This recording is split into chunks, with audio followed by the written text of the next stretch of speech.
Good evening, everybody. Statement is hereby made that adequate notice of this meeting was given by posting written notice prominently on the bulletin board in the office of the Board of Education, 65 McCampbell Road, Holmdel, New Jersey, the district's website, and sent to the 4 district schools.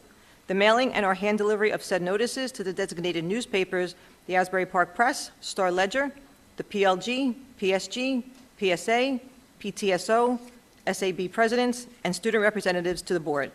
Filing with the clerk of Holmdel Township, the police headquarters, and the public library. The Open Public Meetings Act. Meetings of the board are open to the public, and all members of the community should feel free to participate. There are 2 opportunities for the public to speak. The first is at the beginning of the meeting for agenda items only, and the second is at the end of the meeting for other items. Any individual desiring to speak shall give his name, address, and the group, if any, that is represented. The presentation shall be as brief as possible, but no more than 3 minutes per individual. There are certain matters that may be brought before the board that cannot be immediately addressed in public. Such matters may be referred by the president to the board committee and or to the superintendent for consideration and or resolution. The board vests in its president and or other presiding officer authority to terminate the remarks of any individual if he or she deems it in the best interest of those present to do so. Can we stand for the salute of the flag, please? I pledge allegiance to the flag of the United States of America and to the republic for which it stands, one nation, under God, indivisible, with liberty and justice for all.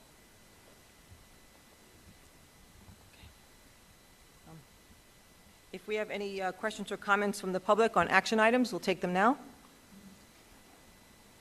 Okay. Seeing none, we'll move to nominations for election of board president. Do we have a nomination? Would I miss? Oh, I'm sorry. That's not on my. That's not on Should be the results. Oh. Results and then roll call.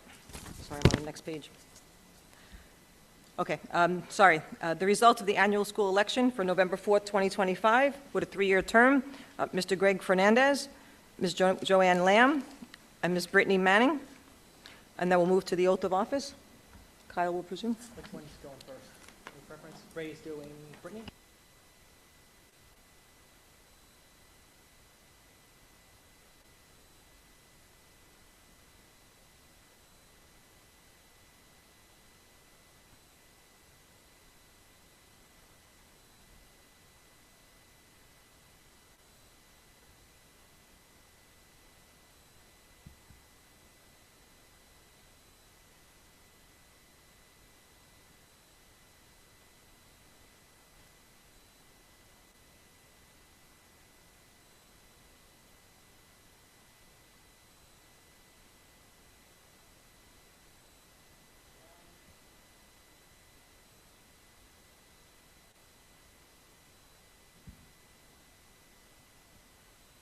Good.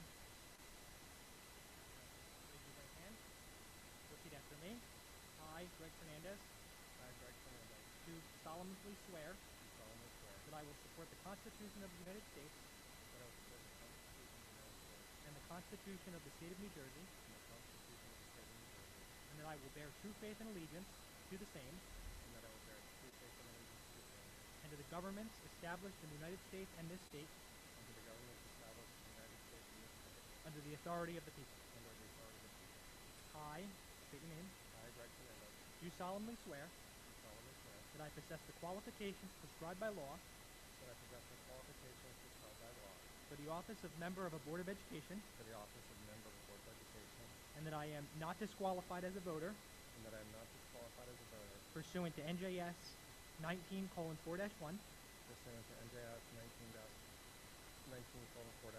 Nor disqualified due to conviction of a crime or offense. Listed in NJS 18A:12-1. And that I will faithfully, impartially, and justly perform. All the duties of that office according to the best of my ability. So sworn. Congratulations. Take photo while you're.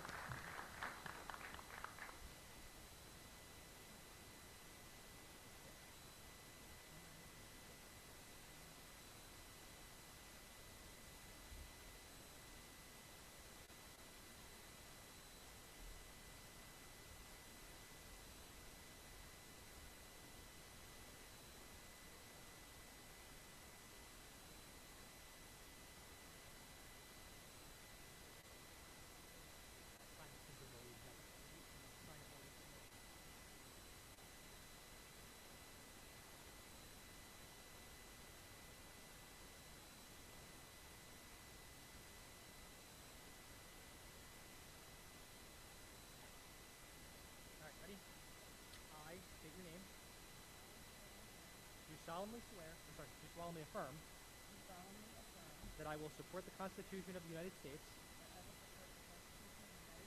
and the Constitution of the State of New Jersey, and that I will bear true faith and allegiance to the same and to the governments established in the United States and this state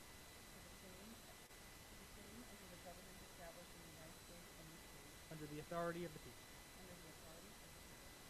I state your name. Do solemnly affirm that I possess the qualifications prescribed by law for the office of a member of the Board of Education, and that I am not disqualified as a voter pursuant to NJS 19:4-1, nor disqualified due to the conviction of a crime or offense listed in NJS 18A:12-1, and that I will faithfully, impartially, and justly perform all the duties of that office according to the best of my ability. Congratulations. Welcome aboard.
We'll move on to the roll call. Dr. Kalor? Yes. And Greg, Mr. Fernandez, did you go by doctor or Mr.? I don't care. Okay, well, we'll do this. Dr. Fernandez? Here. Mr. Kim? Here. Mrs. Lamb? Here. Mr. Lebecci? Here. Mrs. Lopresti? Here. Mrs. Manning? Here. Mr. Reddy? Here. Mrs. TaSillo? Here. And just for the new board members, the box in front of you, you have to hit the thing to go on, to say anything. Yeah, turn it off, because if you're talking to the person next to you. Okay. We'll open it now for nominations for the election of President of the Board. We had questions and comments of the public first on here. Oh, did I? Agenda order. Okay. I thought I said that before, but I guess I was out of order. Okay, any questions or comments from the public on action items only? Now. Okay, seeing none, we'll move to the nomination. I have a nomination. I'd like to nominate Mr. Pete Reddy for President of the Board. Pete is beginning his 12th year on the Board of Education, having been elected by the community 4 previous times. His experience, institutional knowledge, and deep understanding of the district's history are invaluable, and when his tenure eventually does end, it will be a significant loss to the board. As we are continuing to face challenges in the 2026 with the budget deficit and an unsettled teacher contract, I believe, as I did last year when I nominated Pete, that he is the right person to lead us. And I look forward to his perspective and commitment to the district, and it's right what we need. I'm going to nominate Kim for president for this upcoming school year. She was, she's serving her second term and has expressed interest in leadership, and I think she is qualified to serve in that capacity.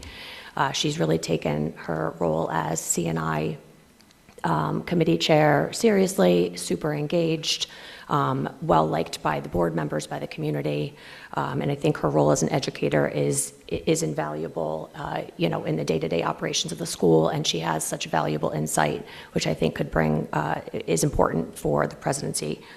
That's why. Any other nominations? Okay, so now we're going to vote. So you close the nominations now. There are no others. Okay, Greg, do we need a motion for that?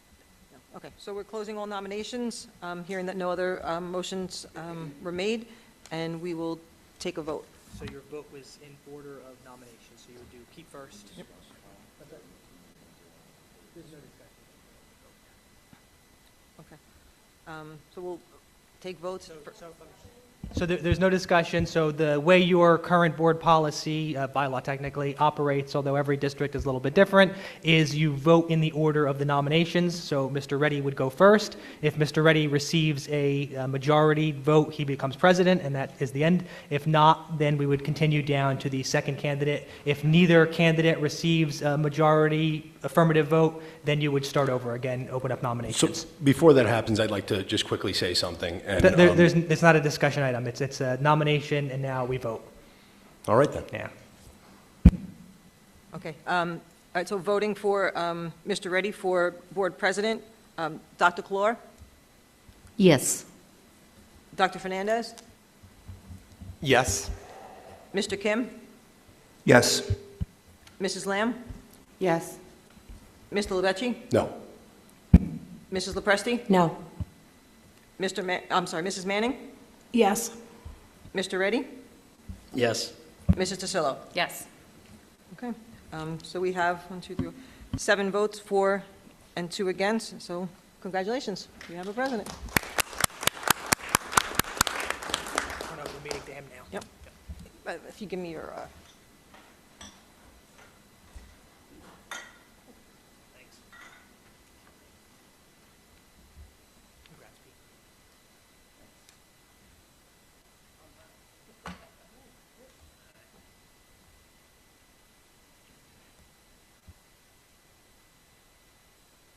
Well, thank you all.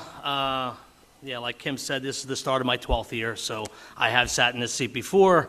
I've sat in the vice president seat before. I've done basically everything we can on the board.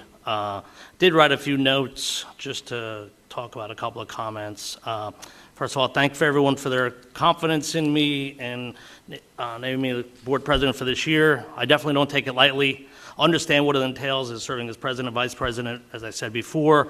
That being said, I'll do whatever we can to ensure that we stay focused on our ultimate mission, and that's to educate these students. That's it. That is by far the number one thing we do.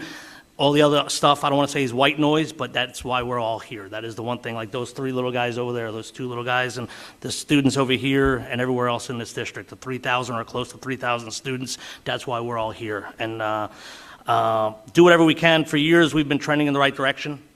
And my goal is we continue trending in the right direction and keep getting better. There's no reason we can't get better.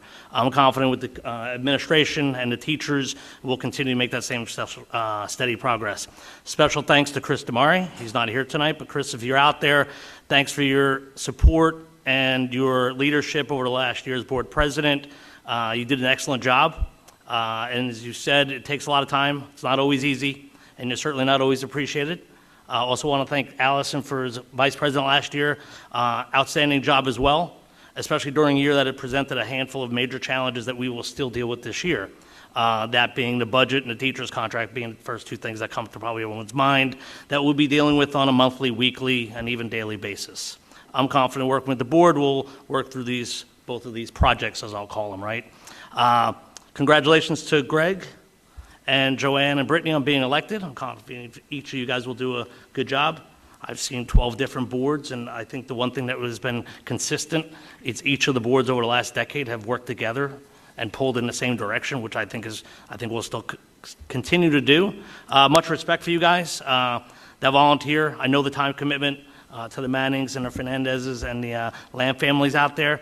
A lot of your Wednesday nights, you might not see them as much, so thank you for the time and for the sacrifice that you guys are making so that they could be here on behalf of the district and the town. My only advice to you guys as you start out would be listen first, especially the first, say, 90 days. The first year for sure. I remember, when Jeff and John and Chris, like their first year is like drinking from a fire hose in a way. So do that, absorb as much as you can, ask the people who have been around a while. I'm sure everyone's going to be free to give you information. Like I said, this is the 12th year of myself on the board.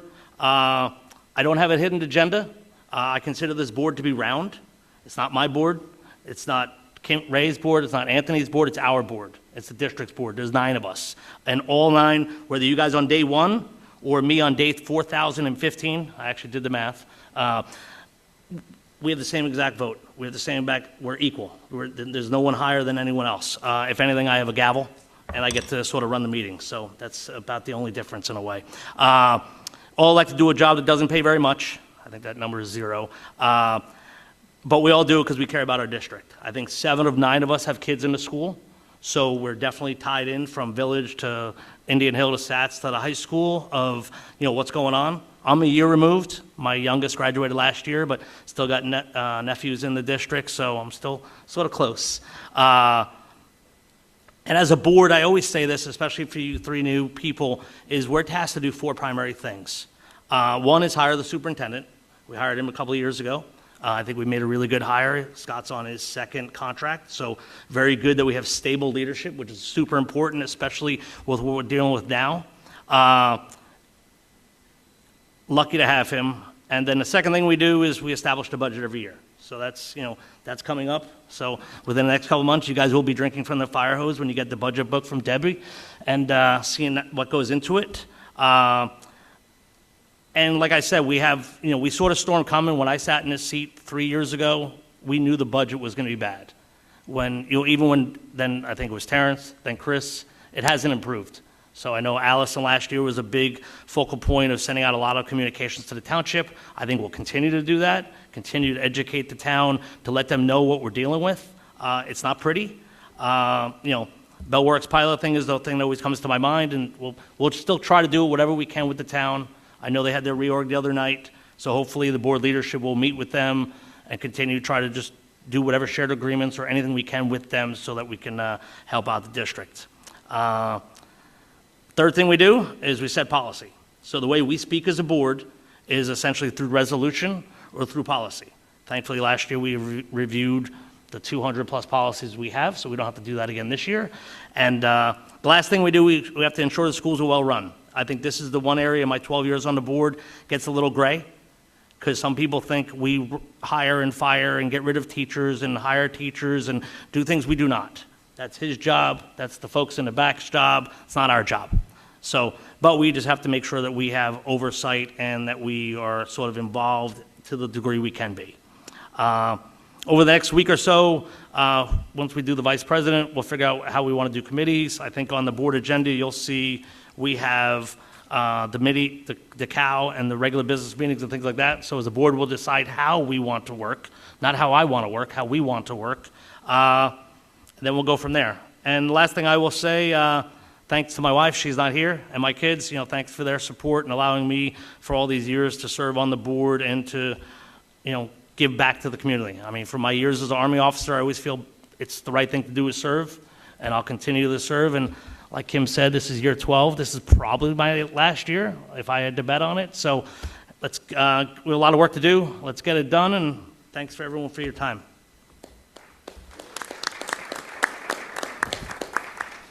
I guess the next thing would be item J, nomination and election of vice president. And then resolved, I nominate as vice president of the Holmdel Township Board of Education. Do we have any nominations? I'll take one. I'll nominate Kim Tasillo as vice president. Any other nominations? I see none. Deb, roll call, please.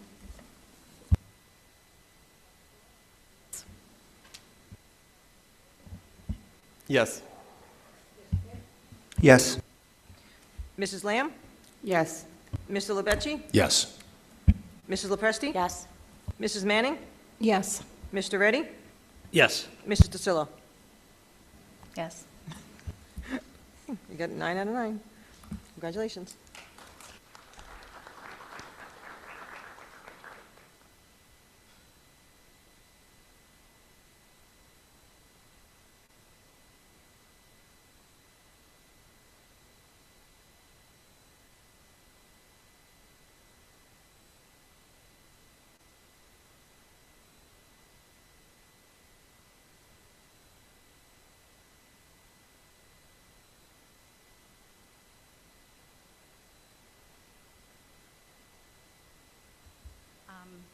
Thank you, everybody.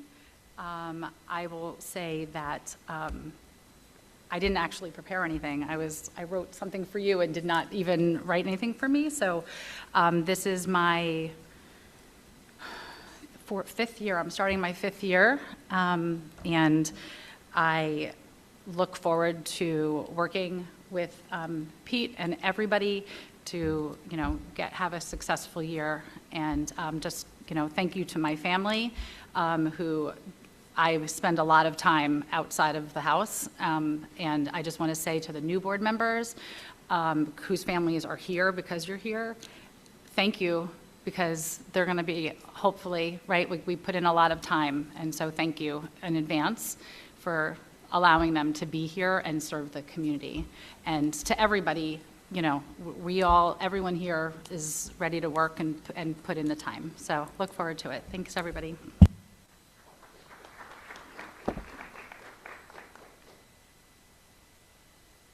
All right, so kudos to Dr. Cascone, because I know normally a lot of times our meeting is finished at this time, but we're smart. Item K. Oh, we'll do that now? We can do that now. Let's do it now. Yeah, we'll just take a picture of all the board members who want to step up here this way. We'll have a full.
So like I said, usually we're almost done at this point, but tonight, thanks to Dr. Cascone and probably Kyle, we have special representative in the back to do our Board of Member Code of Ethics training, Mr. Tim Tehan, who I believe is a former superintendent within New Jersey. I knew it looked familiar. So Tim, if you want to come up, you could do your thing, and board members annually, for the new board members annually, we have to do this. Normally we do it probably the next meeting, but it's good to get out of the way here because it's a short meeting. You'll see in your packet, you'll have if you didn't sign it already, Kim has it here. In the back page, you have to sign it after Tim does his training. And I think Carlos will bring it up on the overhead. It's basically all the things that we can't and can and what we should be doing. So it's a good reminder for those that have been on the board a while. So, Mr. Tim, the floor is yours. Congratulations to the new board members, our new president and vice president, and as has been said many times, yes, it is a lot of time that you will be spending together as a team. So this is your ethics training. A PDF, I believe, was sent out to all of you or will be sent out to all of you. Just know that the PDF has hyperlinks into it, so I'm not going to go into every single case. So you can actually click on the cases and you can read to your heart's content. I find the cases to be very interesting. And it gives you a lot of insight into why decisions were made. So just to start off, Tim, yes. Tim, before you start, I just want to warn the relatives in the audience that this is probably going to be like a half hour. So unless you need a little brush up on your ethics, I would recommend maybe getting a coffee or something because this is going to probably bore you to tears. No offense, Tim. None taken. It could be quicker a little bit. So More for the children in the audience. I hear you. So this is, as a disclaimer, I am not an attorney. You have a board attorney. That's who you get your legal advice from. This is just legal information. The School Ethics Act was actually formed really as a means to ensure that to your community that all of you would be making the right decisions and that you understood what the barriers were in place so that you could follow them. The School Ethics Act has a commission, and the commission is made up of 9 people. And these are broken down the way that they're here, which is 5 non-school officials, 2 school board members, and 2 school administrators. Currently, there are only 6 that are currently filled in the seats. And that becomes important when we talk about advisory opinions. Hopefully, with the new governor, the vacant seats will be filled so that we're up to a full 9. Because, as you all know, not every board meeting has every board member present. Sometimes people don't make it. So the School Ethics Commission is no different than that. So as board members, you are required in these 4 different areas, mandatory training, code of ethics, disclosure statements, and prohibited acts. Your other administrators in the district, your superintendent, business administrator, anyone that holds an administrator cert, they have to abide by the 2 on the right, which is disclosure statements and prohibited acts. It doesn't mean that they're going to be unethical. It just means that they are required to follow those 2. So as a new board member, because we do have 3 of them, you will have 90 days to finish your Governance 1 training. And that gives you the foundational knowledge so that you can hit the ground running as a board member. And these are offered in all the different trainings, Governance 1, 2, 3, and 4, are offered in person. They're offered virtual live. And they're also offered virtual on demand. So you can kind of do it at your own pace, at your own time. You can start and stop it. You can do it at 2 in the morning if you want.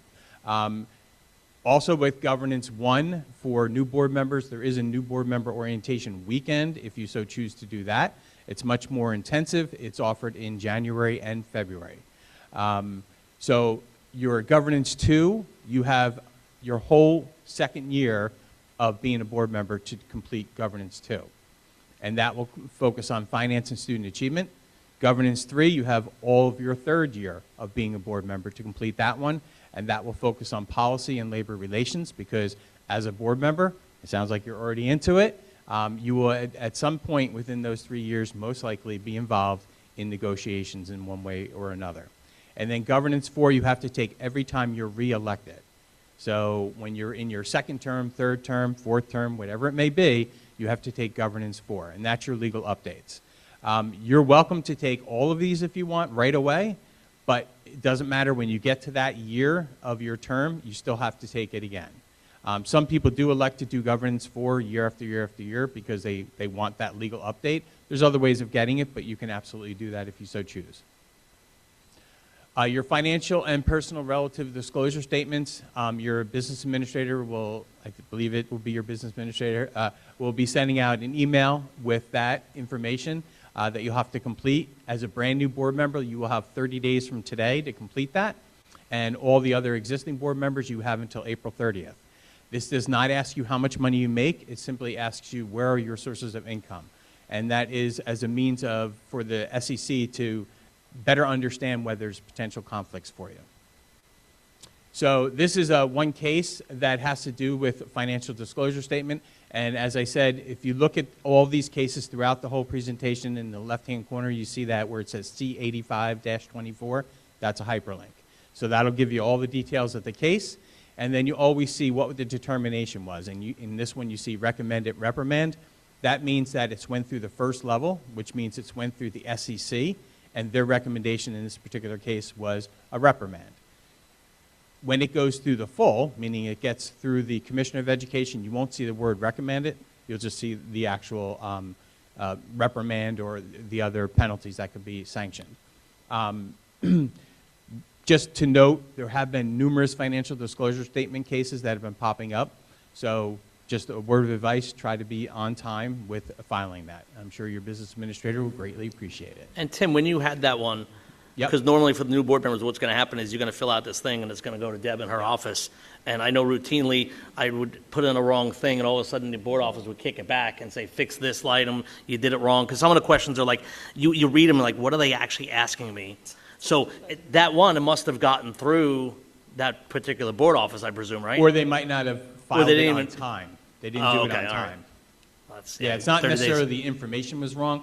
In some cases, it is. In this case, it was the information. missed the time. They didn't put all the information down. So in other words, they had other information about sources of income, and they didn't put it down. And so that ran them afoul for it. And yes, as a superintendent, a former superintendent, I would mess it up too, and my BA would kick it back to me. So it's okay if you make a mistake. You're not going to get in trouble. I'll just say this, it is an exercise in reading, and the sources of income is all sources of income. It's not source of income from the school district. So it's wherever if you have a pension, it's the pension. If you're on unemployment, it's unemployment. If you have a business, so it's all sources of income. And I don't know, so I can't kick yours back for that because I don't have that information. So it's up to you to fill that out correctly. Recommendation, whatever you do, save it for this year, because then next year, because you're going to forget, because I would always forget, so I go back to last year and basically almost copy it and just change the dates and whatever you need. I've always had trouble with this section, and I've always gotten mails back, just so you know. And it's in your household. Because it says anybody in the family who makes more than 2,000. In your You need to household. report every source, something of that nature, right? And just so you know, it's not from New Jersey. My son just had a School Boards. communion. He made like a few grand. Do I have to report that?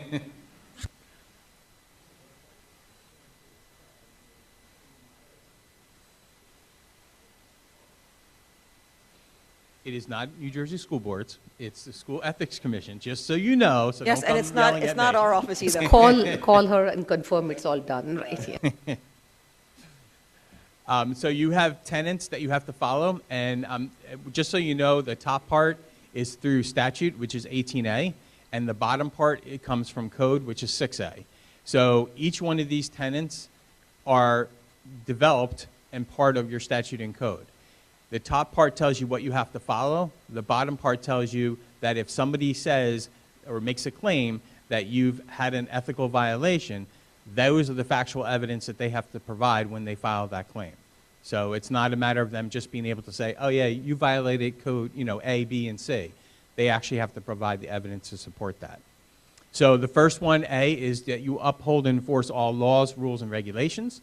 So you do not have a choice. You have to follow the law.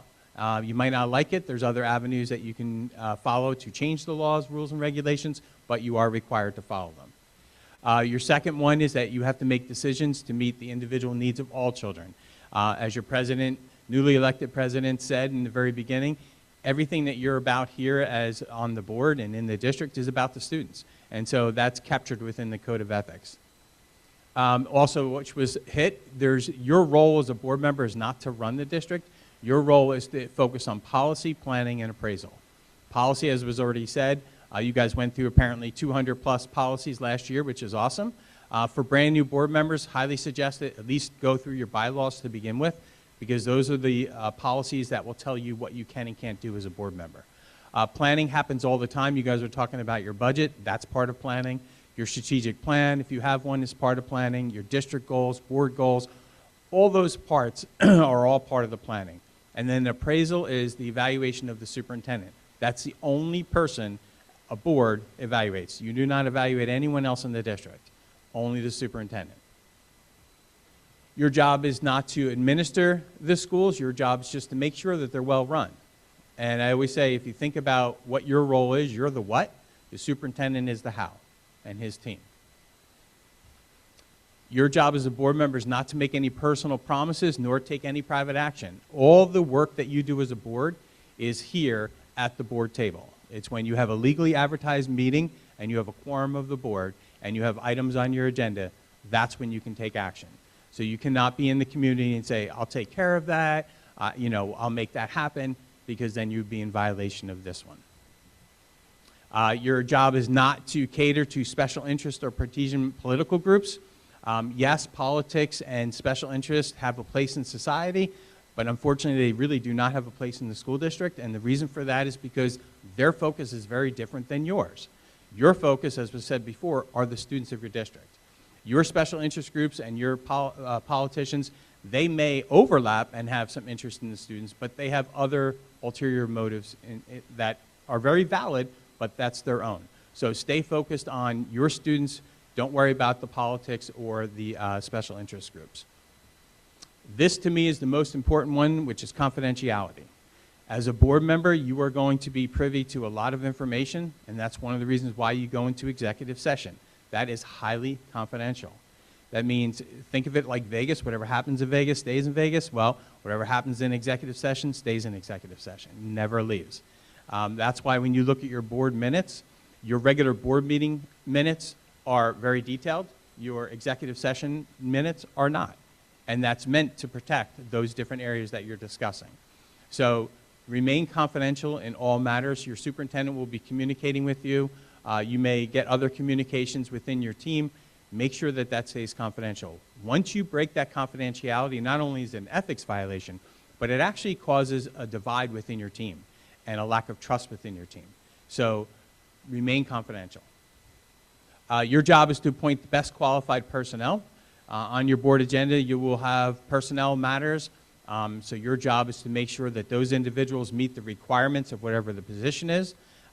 It's not to interview and look at all the other candidates. It's simply to look at the one that's being presented to you. Your job is to support and protect school personnel.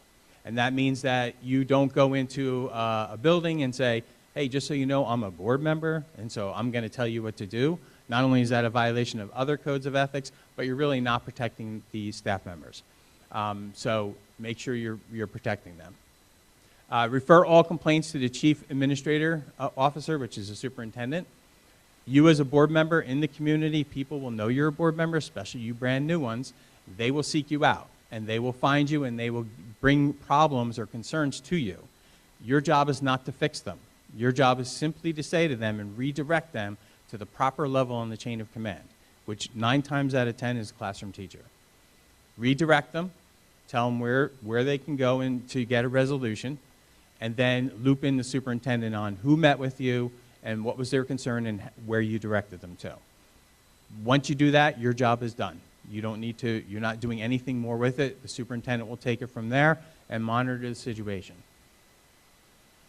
So those are the tenets that you're expected to follow in the information that I gave you. You have a nice little one-pager there that you can keep with you at all times so you don't misstep.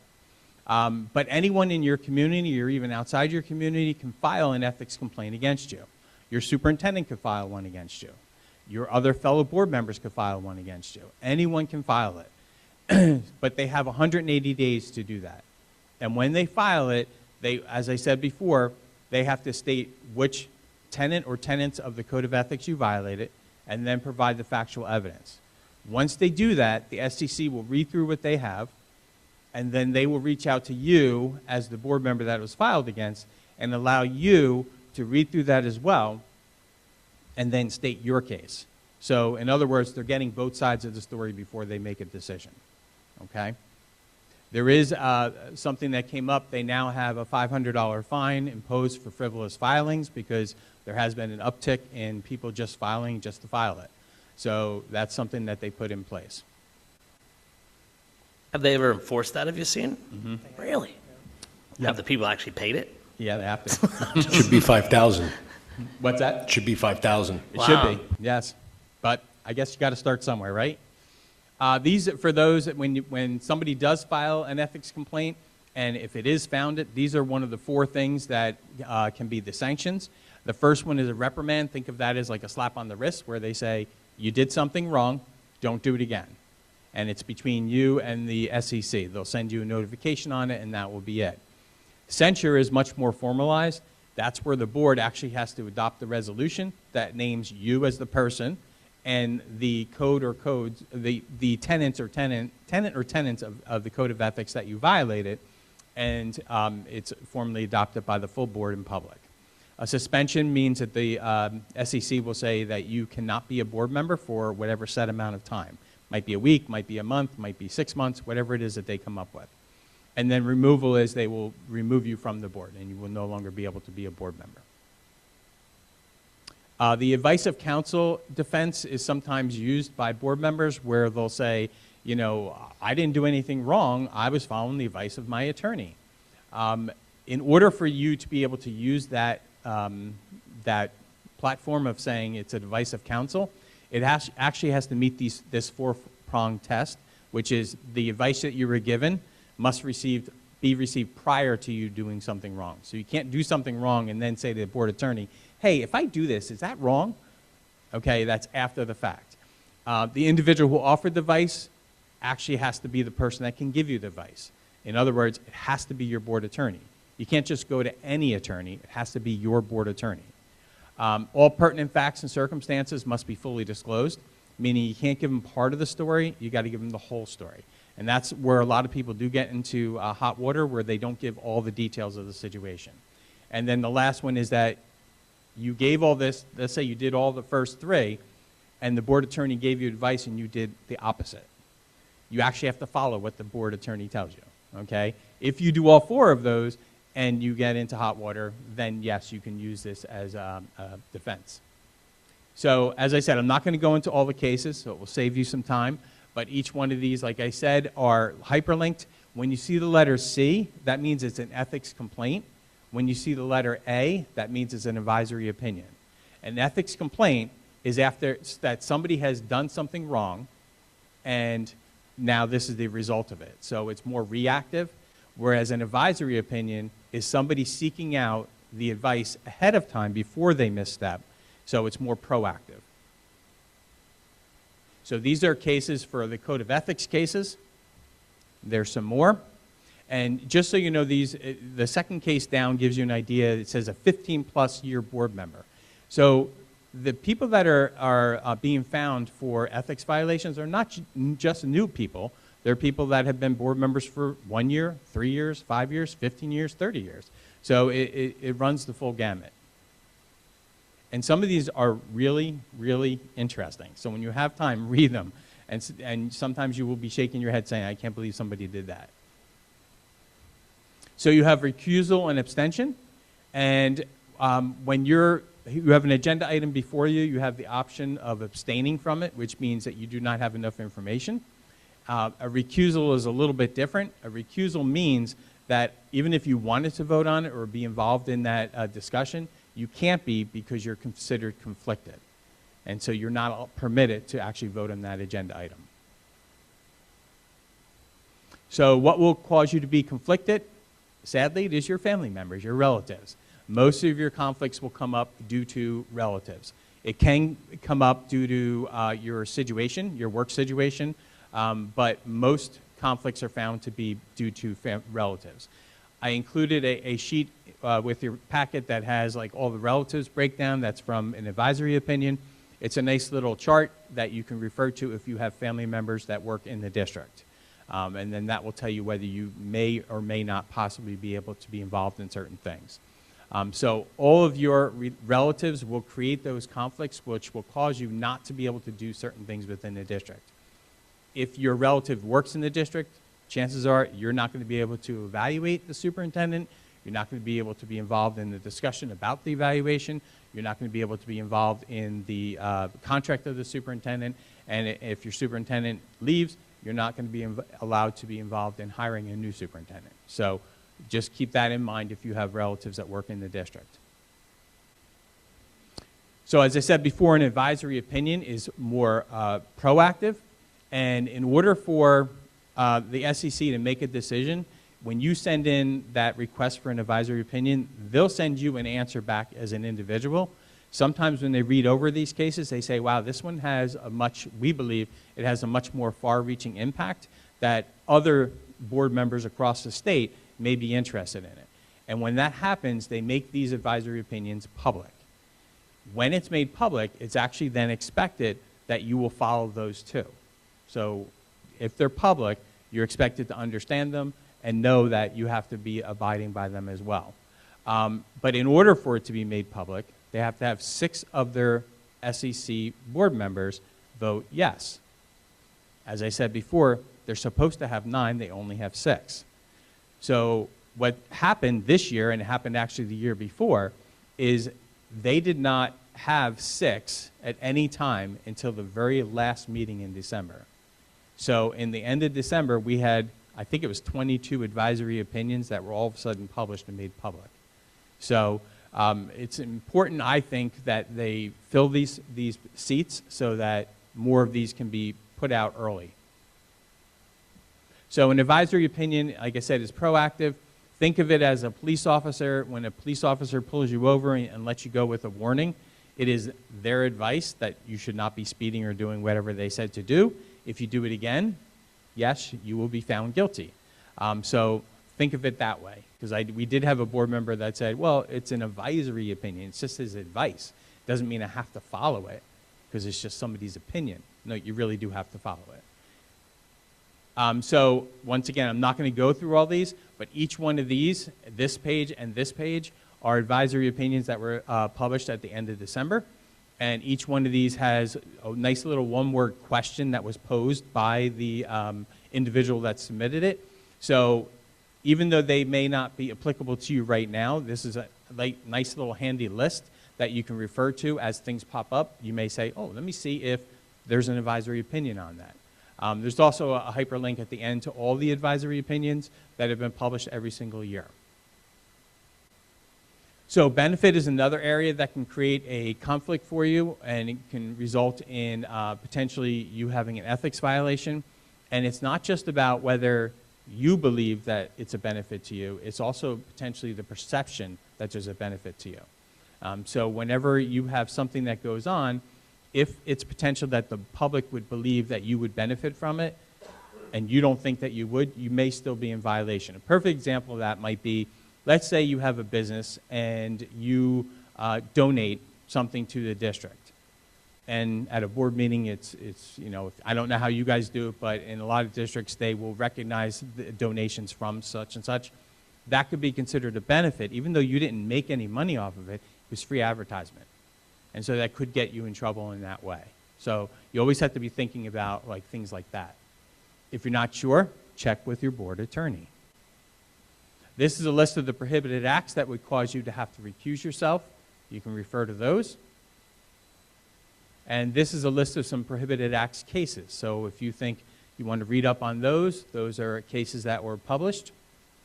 And these are conflict benefit cases. So once again, you can read through all of these. I'm not going to go through all of them. And these are all the ones just from 2025, okay? Hiring personnel as a board member, you may have relatives that are already working in the district and you can be a board member, that's okay. It may create a conflict for you, but it's okay for you to serve on the board. Once you're on the board, you can no longer hire any of your relatives. There is a limited exception to that, which means that if there's a really difficult position to be filled, and let's say the only applicant was one of your relatives, the superintendent can reach out to the executive county superintendent and make a request for a one-time waiver, and that can be granted. Okay, but it does not happen often, but it usually happens when it's a really, really tough to fill position. As a board president, you can be impacted by this as well in your role. The case that's cited here is an important one because the board president had a relative that was working in the district, and as a result, not only was she not allowed to be part of personnel negotiations, instruction, which is curriculum instruction, and finance, she also could not appoint anyone to any of the committees that they had. So that had to go to somebody else in the district. And in that same district, they also had somebody that was on the board that had a relative that worked in the technology department, and that excluded them from certain things as well, being on certain committees. So just realize that those conflicts may also pull you out of committee assignments. Though I think you said before you're a cow, right? Committee of the whole? You're hybrid. Okay, so yes, it could then impact you. This is just a handy chart for collective bargaining agreement. If you have a relative that works in this district, you will not be able to be involved in negotiations and you will not be able to vote to ratify the contract. If you have a relative that works in another district that's covered by a contract, you will not be able to be involved in negotiations, but most likely you will be able to vote to ratify the contract because all the terms and conditions were already met. And then the last one is if you don't have a relative that works here in the district covered by a contract and you don't have a relative working in another district, welcome to negotiations. Not only could you be on the negotiations team, but yes, you can actually vote to ratify the contract. And this is just a slide on collective bargaining and campaigning. If you are endorsed by, say, the teachers union, that doesn't necessarily create a conflict for you, but if you're endorsed and you receive financial contribution from it, it could potentially create a conflict for you. If you were in that situation when you were running for the board, reach out to your board attorney to find some guidance. Volunteering in school, as a board member, you are absolutely able to continue to volunteer in school. Just be careful about how involved you are in the school, how often you're there when you're volunteering, and whether in that voluntary position, are you directing staff members, because you should not be. Okay, so think of it along those lines. Once again, if you're not sure, check with your board attorney. And these are just some suggestions when you're visiting a school.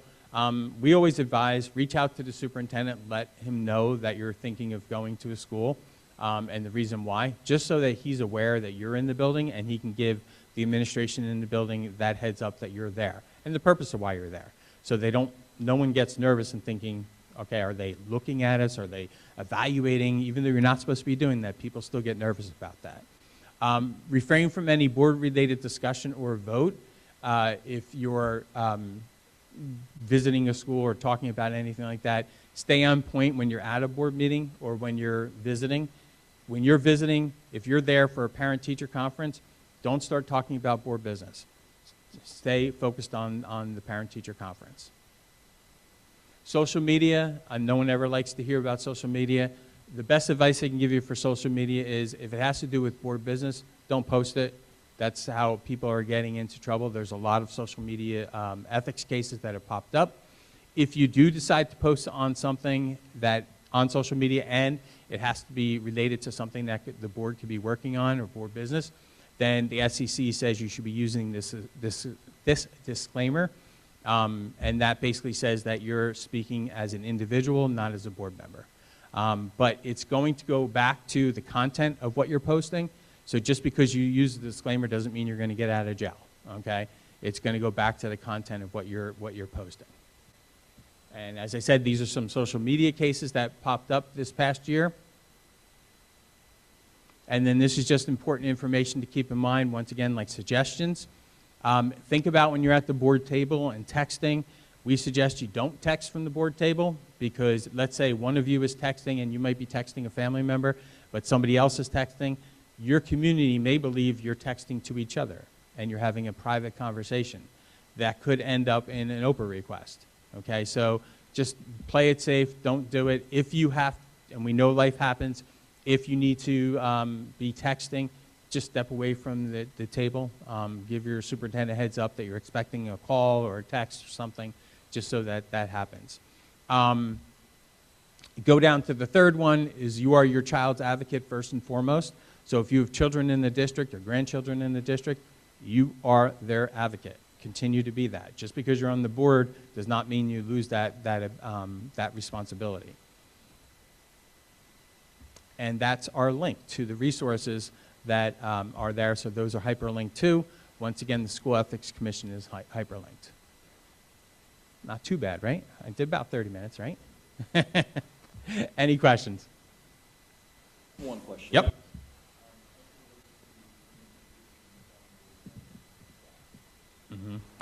Communication from board members to staff members, other than me.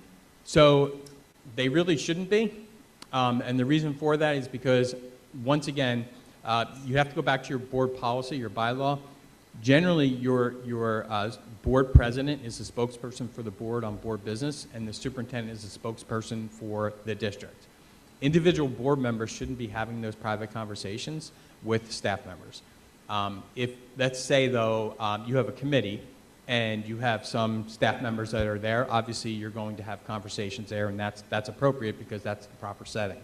But other than that, they really should not be having those conversations. If something happens and they do have that conversation, then they should be looping you in that they had that conversation so that you'll be aware of it and so on and so forth. I just want to be clear, you said for this circumstance with board-related matters, not just for any particular reason. Yeah, I mean, if you're talking about, the snow or your child. vacation or your child is always totally separate. Yep, Thanks, Tim. no problem. But now, what if, so for instance, like as C&I chair, like I would email Mr. Howard, who is the director of, Yep. assistant superintendent of C&I. That's okay. Totally appropriate because that's within your committee. Okay. Yeah, so if it has to do with the work that you're doing, by all means you have to do it. Same thing with negotiations. If you're on the negotiations, there's going to be certain board members and certain staff members, maybe the BA, maybe the superintendent, that you're going to have to reach out to and have conversations about different aspects of that. So yes, there's going to be certain circumstances. If you're not sure, ask your superintendent, ask the BA, ask your board attorney. Okay, so one more question. Yeah, Board absolutely. attorney. Yep. Can, Dr. Kalor has a question and she'd like to reach out to the board attorney because it's she has a legal question with board matters. Yep. Can she do that independently, or does it have to go through the superintendent or the president in order to get to him? Yeah, most districts have it right within their policy, and it will state that there's 3 people that can talk to the board attorney, and that generally is the business administrator, the superintendent, and the board president. I have seen in others where they will allow the director of curriculum instruction to also be somebody who can talk to the board attorney because, that's its own nut, so to speak, to crack. Other board members cannot do that, and there's reasons for that. Part of it is, and attorneys would love to get all the calls. The because they billing. It's billing, and, Yeah. and that's the reality behind it. The other thing, too, is, if you're one board member and you reach out to the board attorney with a question, somebody else on the board might have that same question. They may reach out, too, and then a third one might. So now the board attorney got 3 phone calls on the same topic, is going to bill you 3 times, rightfully so, where it could have just been resolved if it was sent to the board president or superintendent or BA. They can then reach out, and then they can share that response with the full board, if it's appropriate, depending on what the question is. And Kyle, right, it is those 3 for us, correct? That it is the president, the superintendent.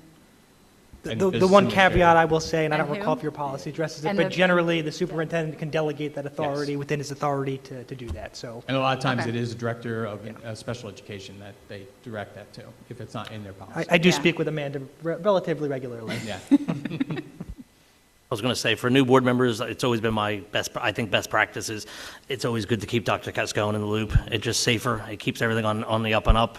And then eventually he'll filter where it needs to be filtered, whether it's a school or whether it's a board attorney or wherever. I have had issues in other districts where if a board member, has a concern, go to one of those 3 authorized people. If none of those, for whatever reason, is willing to address it, then you can address it with the board as a whole, and the board could supersede their authority, but that is very, very rare.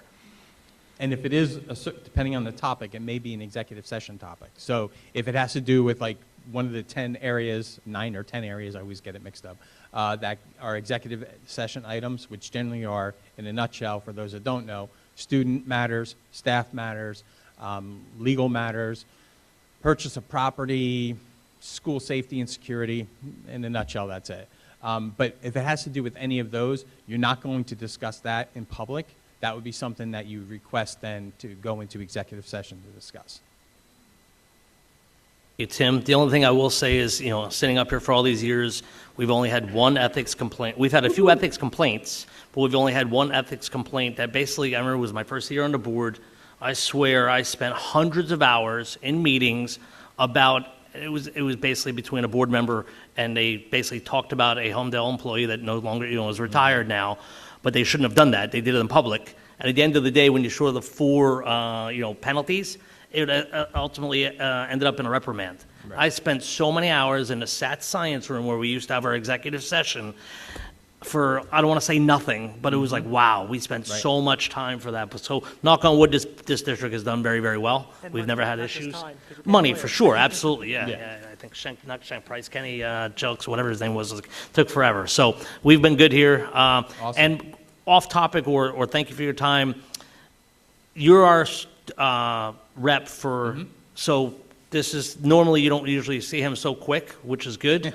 So basically down in Trenton and New Jersey school boards, if you go to the school board show in October, Tim and all the people that work down on the true school board will be there. But if we ever have question or things about superintendents and hiring superintendents or a lot of different things, there's a lot of services that the New Jersey School Board provides for the district. Like I know Ray, a couple months ago, I think, reached out to you or to you guys about a question. So they're our advocate. If we have things we want to discuss or have questions about things, you know, and we don't even pay for it really, sort of, kind of, it's right? all part of it, yep. Exactly. So yeah, you can reach out to me, email, text, phone call, it doesn't matter. In person, if you see me in person, and ask me whatever questions. It is confidential. I don't share that I've spoken with somebody. You can share with everyone that you spoke with me, that's fine. But know that we are a resource for you. And like you said, we have many other resources that are available. We have, for those that don't know, we have a legal department, and there's nothing wrong with your legal department, but ours is free. So we have what's called an attorney of the day, which you can send a question to, and they can answer it. And they won't give you a legal advice, they'll give you legal information. Once again, you can only get that from your board attorney. And Tim, when you mentioned the governance training, so you guys have to do new within the first, whatever it is, first year, you have to do the governance training. I remember I did it actually in person. I did that weekend thing. Is that still in Princeton or wherever it is? Okay. January and February, they have 2 dates. So it's literally in a hotel for like, I think it was 2 nights. Friday night, a Saturday night. Yeah, so it's long. I mean, obviously, it's way longer than a virtual one, but it was, you definitely, and you were with other board members throughout the state or whatever, and, you know, if you have the time, it's actually probably the best one to do, but who has a full weekend to devote, it's hard, so. Any So more if we questions have for a Tim? quick question, then we can, rather than go through this chain of command, actually ask You you. can absolutely ask me, yep. Okay. Yep. And for any of those mandatory trainings, you just simply reach out to your business administrator. You ask her to register you for it, and she will register you. You'll get an email, and you'll be all set. Thank you, You're Tim. welcome. Thank you. All right, so we basically have, so that was item number 2 on the agenda. So when we get to that, we'll be voting on that. The second item is, so for action items, the Open Public Meetings Act established the meeting date, time, and place. So every year at this meeting, we establish the meetings we're going to do. So if you look at your board little resolution, here you'll see the next meeting is January 21st. And the way we have been running it, so if you guys don't know, you know, there's 2 ways you can run a, I guess sort of 3 ways. You could have committee of the whole, which is basically we do our work in public. So you would have your public meeting, which would be at the last Wednesday of every month. And then you would have the Wednesday before would be a committee of the whole where you talk about everything from budget and finance to curriculum instruction to all the different committees that would be, you know, that are involved within the school district. The other way, you would have a subcommittee structure. So my first 7, 8 years, whatever it was, we had a subcommittee structure where we met usually the week prior to the public meeting. And each committee has 4 people with 1 alternate, and you, whether it was curriculum instruction, if you had community relations at that time, policy, budget and finance, buildings and grounds, all this. The way you see it on the resolution here, we have it basically a hybrid. So we'll continue with the committee of the whole that we've been doing the last, I guess, 2 years, is it 2? Last 2 years. And again, like I said earlier, this is a board of 9, so, we could reevaluate this. If as a board we don't like the way this is going, we could change it. But if you look, January 21st, you have the committee of the whole, then the regular business meeting on the 28th, and then committee meetings the week of February 16th, and then back to business meeting, and then the cow, and all the way through. President Reddy? Yeah. Could I offer a little bit of qualification for how we constructed the meeting calendar? Absolutely, yeah, because this was some conversation we had Yeah. at the end of 25. Thank you. Yep. So this is a kind of a strange meeting because there really is no board leading up to this meeting, and yet this is an action item that the board has to vote on. So it requires some degree of sort of prognostication on the part of the administration to bring forward a calendar that we think the board may want.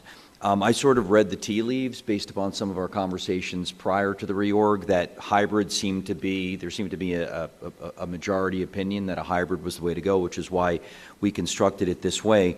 But you'll notice it's not a hybrid, it's not an alternating every month. We don't go committee, cow, and there were some that was done deliberately, and I'd just like to sort of take you through the rationale behind that. This calendar as presented to you right now can be modified, right? So as I explain the rationale, if for whatever reason the board didn't agree with that, you're more than welcome to modify this calendar and then to approve the revised calendar with any revisions that you came up with. But I just want to take you through some of the thought process behind it. So we started out with a cow simply because we didn't think that there would be adequate time to, for President Reddy to solicit interest in committees, to assemble those committees, to determine what days and times work best for the committees. Just not enough runway to do that, and that's kind of why we went with the cow. But if the board felt that 2 weeks was adequate to do that, there's nothing that would stop us from doing subcommittees the week of January 21st. But that was why we came out of the box with a cow, because that organization, and of course there's agenda development, so it's a lot to, and that's all the while of actually preparing the action agenda for the 28th. So that was the reason for the cow there. You see we flexed the committee meetings in February. In March, we have a cow instead of subcommittee on March 18th because that date of the cow aligns with the due date for the not-to-exceed budget. So that would be necessary for the full board to be assembled in public for the cow for the presentation and the adoption or prospective adoption approval of the not-to-exceed budget was why we went with cow for the month of March rather than subcommittees. We did the same thing in April in the event, and if there's any date where maybe there's some room for conversation, maybe this is one. We went with committee of the whole in April because we felt it might be a good opportunity the week prior to the final budget hearing, if the board felt that that would be constructive to have another opportunity in public prior to the final public hearing to have the full board assembled. But that could certainly be subcommittees as well. But that was the rationale for going with cow in April. You see May, we go back to committee meetings. June 17th, we did a cow. That is the week of graduation. I don't know about the board, but I know for administration, that would be a very difficult week for us to do, because for me personally, that could be 3, possibly 4 nights out that week, the week of graduation. So there's a lot going on that week, so just felt that it would be more practical to just do a cow in June. And it tends to be a relatively light meeting in June at the end of the year. Last school year, we only did one meeting, We did. period. But We only did a regular business meeting, and that was it. We did, but I think. Because it fell on graduation. It fell on graduation. I think in kind of looking back on that, don't forget, our June meeting is a different kind of reorg for us. The June meeting is when we reapprove all of our professional service providers for the year. It's a big agenda, right? So I think the idea of not having an opportunity for the board to lay eyes on that agenda in advance of the vote was the rationale for why I put the cow that week, and it not being on actual graduation day. July, we went with cows only because being in the dog days of summer, that can be a difficult time to have availability for committee members. It's a very popular time to be away.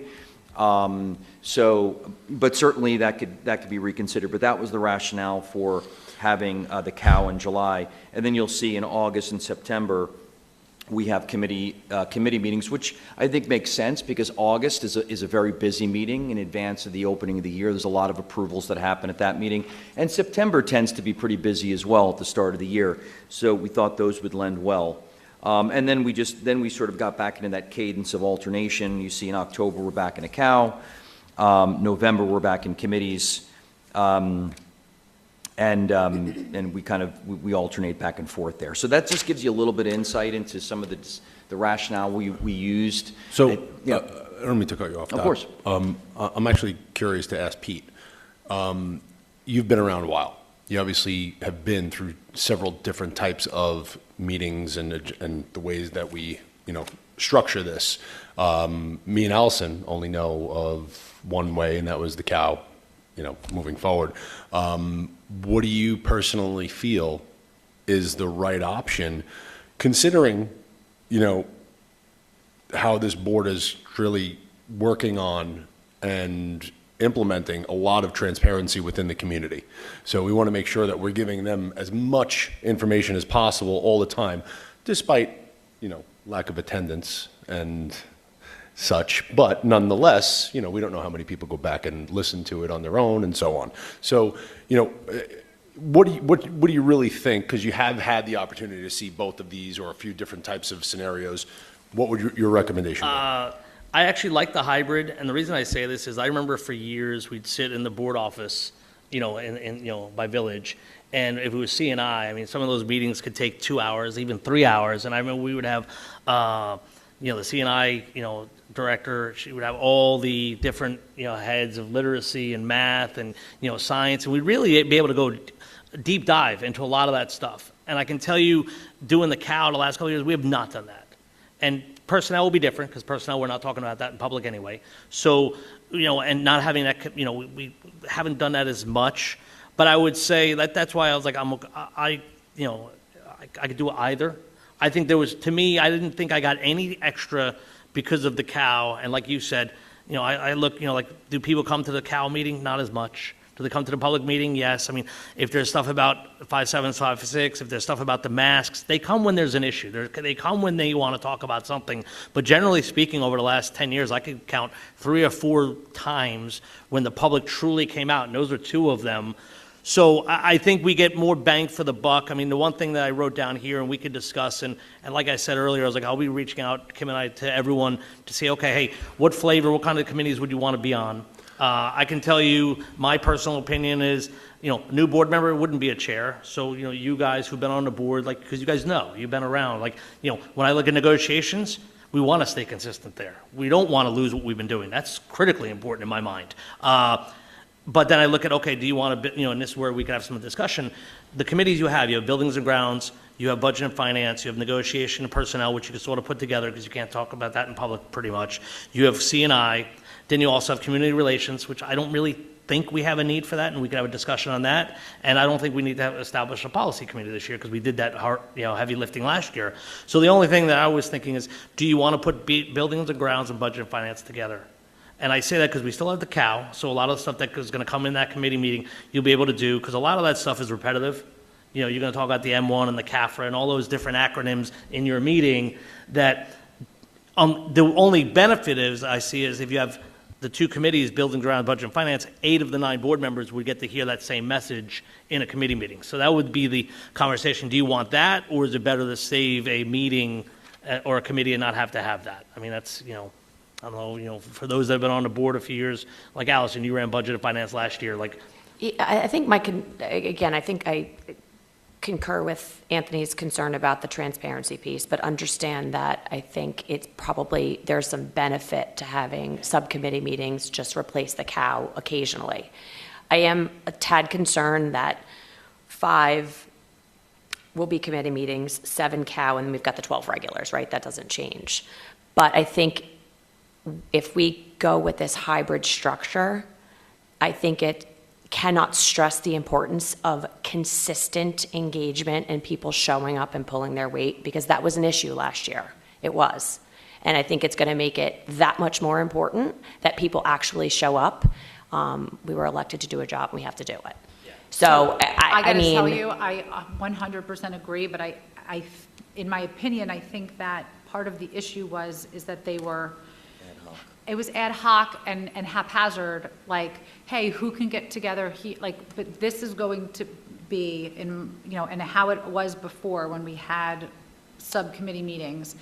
If it's a subcommittee month, you're going to meet the week before, like the third week, just like we would for a cow, and you would, it would be a set time, and when those Yeah, five times these are. are mandatory meetings. These are Because- not like, Correct. hey, if you guys can Right. make it, let me know. Right. I do definitely agree with that. I guess the only other concern that I had, once again, because I, don't know anything else, and this is kind of what I've been told, per se, is that there was less opportunity for board members that were not in the committee to learn to have to vote on the subject. So then Right. what's important was that the board subcommittee chair sends the report in advance to everybody.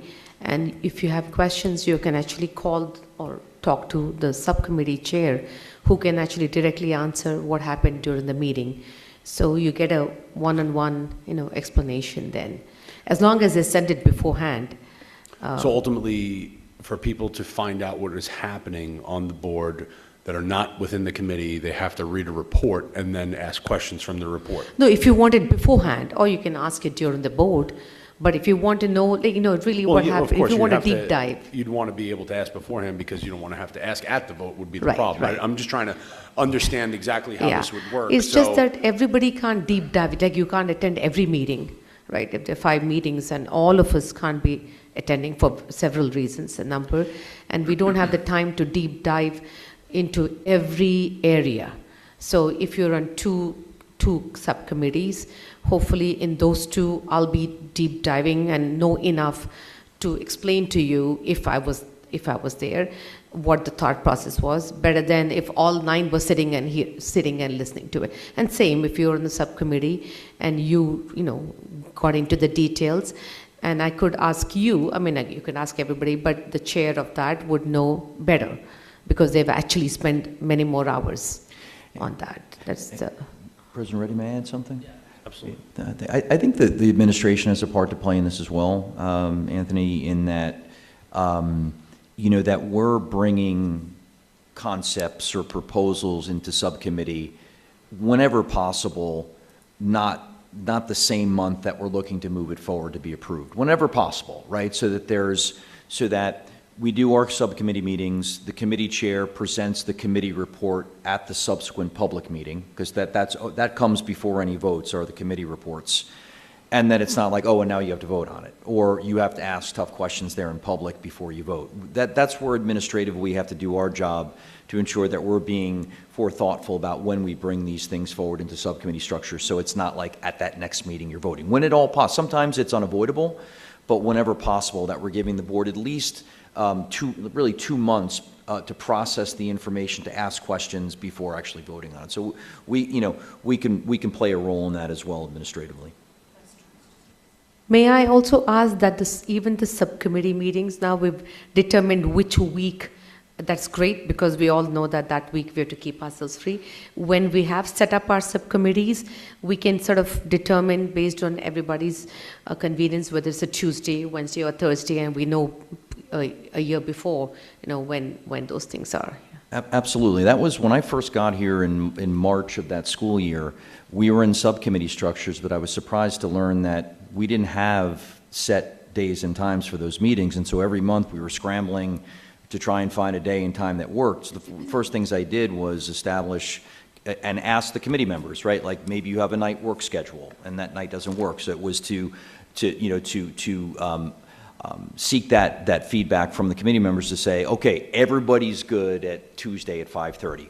Boom, that's when the C&I committee's meeting. And then outside of life happens, right? And sometimes you can't control things, but all things being normal and steady, all committee members know that they can make it at that time. So that would be what we would do. And that was part of my reasoning for not starting with subcommittees, because that's going to take some time by the time we set the board leadership sets what committees, and we identify membership and chairs and develop agendas. We just don't have a lot of runway in January. But by February, we'll have dates for every subcommittee and days and times that work ostensibly for everyone on that committee. And another pattern I had actually made, note of before was that we used to have these meetings on the 3rd and 4th Wednesdays, even if there was a 5th Wednesday. So that was what I had in my calendar. But now I see that we have the 5th, if there's a 5th Wednesday, we have a 5th Wednesday. Looks like we're picking the last and second last. Is there any merit to one over the other, or should we stick to 3rd and 4th? So we just have that in our brains, like. I think it's sometimes the sort of the cadence of the meeting is disrupted by vacations or school being out of session. So sometimes they're just scheduled when it makes the most sense that in the month, because remember that administratively there's a lot of work that goes into soliciting the agenda items from the administrative team, reviewing those items, putting the agenda together. So I think, whenever we can have a little bit more runway in the month to put it together, I think it makes sense administratively. But again, it's really the will of the board ultimately. You'd prefer an extra week if there was a 5th week? When possible, Right. yeah. Dr. Casco, given that the subcommittees would be choosing the time and potentially location, which could be virtual, should we be revising this because we still have a time in here of 6 p.m. and Holmdel High School as the location on the subcommittee weeks? I So personally we- think you should keep it like that, and it should be that time every time for whatever meetings that we have to be at. It should be 6 o'clock. It should be on the second problem- Wednesday or whatever Wednesday. I mean, I agree to Because some we've been extent, doing that for years but now. if Mr. Howard has to be at 3 of those meetings, he Yeah, can't so be do I. at We 3. can't do that way. Like, you could Oh, yeah, have yeah, the okay. administration, yeah. But sort of what I was thinking, Anthony, was like, that's why I was thinking with budget and finance, buildings, grounds, if you combine that together, That's because not- otherwise Deb can't be in 2 places at once. You But could have one then committee out of it. why but- would Ken Stromslin attend the budget and finance portion of the meeting? Well, then He can do his excuse part and himself leave. or do his part. You know what I mean? I mean, obviously, some was overlap. It's not all I of was it. on both of those committees, and I think there'd be value combining them. I just want to save your Yeah. time. No, yeah, I'm fine either way. I'm just saying, the people that have to attend. Yes. I appreciate you bringing that up. That's a great point. Because, I didn't want to be presumptuous that you were going to go with a hybrid. I mean, there was the possibility that you would have said, we don't want hybrid, we want to go to standard committee of the whole. So, these were really just placeholders. Those subcommittee weeks are placeholders for the purpose of this conversation. Subcommittee meetings don't appear on a standard board calendar. So when you're approving this calendar, you're really modifying it before voting on it to really remove that space where it says committee meetings. That's just getting pulled out because those don't appear in a board calendar because they're scheduled at other times. So the calendar you'd be approving is really, like prior to when we started the COW meetings didn't appear on the board meeting calendar. It was absent of those. So in essence, if you were to approve, basically what you're approving tonight is you're approving when the COWs happen, and you're approving when the actual public action meetings happen, but not the actual committee meetings. That actually, for the sake of, when this agenda is published with the minutes, that slot where it says committee meetings would be pulled out, if that makes sense. And we can talk about subcommittees at the next COW, right? Right, and we have can this discuss conversation, what yeah. works best for, I don't know what Anthony was saying in terms of like having a hard, fast date, because I agree with Kim. I was like, okay, like last year, are we committee of the whole, we subcommittees? And a lot of times I'm like, what are we? And, it became like you would have attendance at some of these meetings would be sporadic. And that's not what we want. If anything, you have 4 members on each committee, and then there's always an alternate. So if someone can't make it because they're working, they're traveling, they're sick, or whatever, at least you have an alternate. So at least most times you have all 4. Sometimes you might have 3. But at least having that definitive date and time at least makes it, people can come virtual. I mean, my opinion is, once you have virtual, you start losing your attention. You start doing other things. Like I know I start doing other things about virtual, per se. So It shouldn't be allowed. I think it's hard to mandate because technically by our, as a school board member, I think the only, I guess what would be required attendance would be public meetings. Committee meetings, I don't want to say are extracurricular activities, but, they're very important, I mean, I think think we it's had making some a good- best effort to get there, right? I mean, things happen or whatever, but Well, we had some good virtual buildings and grounds meetings. I think they were effective. It's just how they're, It was virtual because our staff, they don't live all locally, so if we want to make these meetings happen, we got to be flexible. Right, agreed, exactly.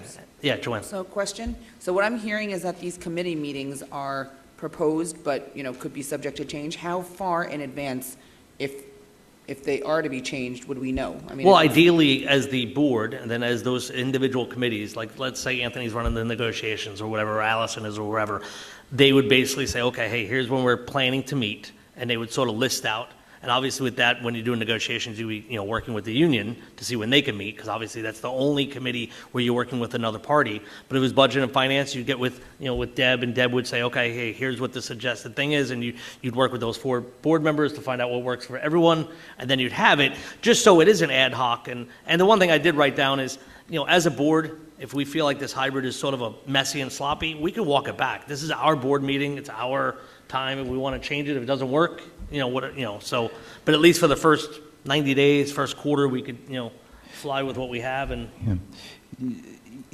One other thought I would have, Joanne, is we could do that and reevaluate after 90 days, or let's say you're on the C&I committee, right? We know now, based upon what we see here, that the C&I committee's meeting, February, May, that's not right, I'm not looking at it, but, and you'd know, like, all right, we know we want to meet on Tuesdays at 6:30, we would calendar all those meetings right now. Yep, we would calendar them all. The third Tuesday in May is the 14th, C&I is on the 14th at 6:30, and all those calendar invites would be sent out, so you had them, but they just wouldn't appear in any, and those schedules would also be published publicly as well in the committee meetings, but, so you'd know, they'd be calendared out for the entire year. And I know for years, we would have budget and finance, buildings and grounds, back to back, in the board office. Patricia would have one at 5, the other at 6:30. You'd be waiting to go in because the other guys were, running a little late. C&I would be on Wednesday, and, negotiations or personnel might be on Tuesday, whatever. So whatever works, we could figure that out. So any other discussion on that? I think it was somewhat healthy. So I'm not So going in to... essence, I'm sorry, No, Pete. yeah, go. So for the purpose of the vote that's about to happen, right, and Kyle, you can check my homework here. Essentially, what you'd be approving through this vote are the dates of the public meetings and the dates of the cows, and conceptually, the idea that we're going to be using subcommittees in those off months. those 5 months. Okay? Yeah, I think it's drafted this way, vague enough, week of February 16th, that that's the way I would read it. Okay. And in terms of what goes on the district website, it'd be those meetings that are actually public meetings, which does not include committee meetings. That's right. All right, so in the interest of time, unless the board attorney tells me otherwise, this is item 1, Open Public Meetings Act, establish meeting date and time as stated and listed here within the following dates. Can we get a motion? So items 1 and 2, correct? Items 1 and 2, even though we just did 2 for the, with Mr. Tian. Move. Second. And can we get a second? Okay. Roll call? I'm sorry, it was Anthony, sorry. Dr. Kalor? Yes. Dr. Fernandez? Yes. Mr. Kim? Yes. Mrs. Lamb? Yes. Mr. Lepecci? Yes. Mrs. Lopresti? Yes. Mrs. Manning? Yes. Mr. Reddy? Yes. Mrs. DeSillo? Yes. All right, thank you. That brings us to item M, any old business? So, any old members have any old business? Okay, don't see any. Any new business? Usually on this meeting, we don't have that much new stuff, so this is probably the longest reorg I've seen in years. And then item O, any questions or comments from the public? Mr. Yanello, please.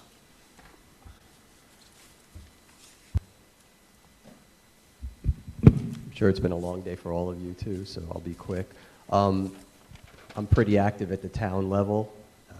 Not so active here, but just a few things. J. Yanello, 18 Ladwood Drive. I think I have to give that if I didn't. First of all, I'd like to thank Mr. Mann. I have some cheat sheets because there's so many names. Mr. Mann and Mr. Buckley and Mr. Damari for their service, particularly Mr. Damari, who's been very good, active, and dedicated to the special services and special needs community, including on a personal level. They will be missed. I also want to congratulate Ms. Manning, Mr. Fernandez, and Ms. Lamb on a win. I think that surprised a lot of people, and it was impressive. Mr. Reddy, 12 years. I said it to you before. I don't know how or why you do it, but God bless you. I someone referred to it, I really do think you guys should be paid something. And over 12 years, you would have been paid something meaningfully. Thank you for your service. This is an interesting time for the town, obviously. If you've seen the town hall meeting the other night, you know what's going on. There's a lot of tension, there's a lot of problems, there's a lot of political rivalries and undertones. My hope is that this board, with the significant budget challenges ahead, can work together, put politics aside, any underlying politics that may be here and within the town, to try to really do what's best. And as you've probably heard me say multiple times on the record at the town, I do believe this controversy with the pilot should be addressed by the township carving out a fixed amount every year to give to the school board. Because as you've probably heard me say multiple times there, not to their liking, they can't go around and say, we're not raising taxes, we're doing a great job, we're holding everything, when they're benefiting from the tremendous, I don't know, $30 million of pilot money? I don't know what the number is right now, cumulatively. While it's great that they've started to increase contributions to the board and everyone appreciates it, it's still an extremely small percentage. And I hope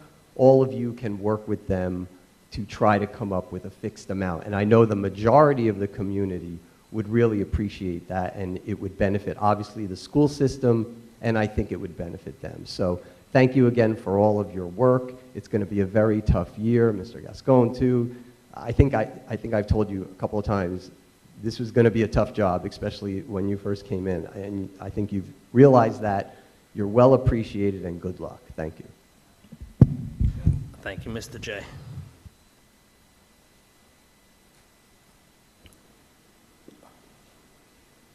Hello, Patty. Hi, Patty DeSero, HTA Union President. On behalf of the educators and the staff here in the district, I want to welcome all the newly elected board members. Congratulations on earning the trust of the community, and thank you for your commitment to public education. Our teachers and our support staff are deeply invested in this district, not just as employees, but as professionals, parents, and community members. Every day we work to ensure the students and your children are supported academically, socially, and emotionally. The union that I represent looks forward to a collaborative, respectful relationship with this new Board of Ed. One that's grounded in transparency, mutual respect, and a shared goal for doing what is best for the students while honoring the professionals who serve all of them.